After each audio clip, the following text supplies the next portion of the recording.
এবার নতুন লুকে মেরিল প্রথম আলোতে রাজকীয় আগমন করলেন মেগাস্টার শাকিব খান। গায়ে লম্বা ব্ল্যাক কোট, চোখে সানগ্লাস, পেছনে শত শত লাইটস আর ড্যান্সার টিম মেম্বাররা। এই জন্য রাজকীয় এক মহাযাত্রা। স্টেজে উঠেই করেছেন বাজিমাত। সিনেমার গানে হেঁটে চলা স্টেপ এবং তার ড্যান্স এক্সপ্রেশনে মুগ্ধ হয়েছেন সকলে। সেখানে উপস্থিত ছিলেন আফরান নিশো। একই স্টেজে থাকাকালীন সময় কেউ কারো দিকে যেন তাকালেনই না। আফরান নিশো কথা বলার চেষ্টা করলেও পাত্তা দেয়নি শাকিব খান।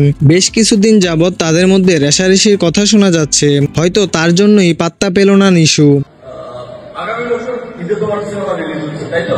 বাট এই বছর ঈদে আমার তাণ্ডব সিনেমা রিলিজ হচ্ছে। আয়োজনের সব আলোই যেন শাকিব খান এক মুহূর্তেই নিজের করে নিলেন। জমজমাট এই আয়োজন যেন তার জন্যই অপেক্ষা করছিল।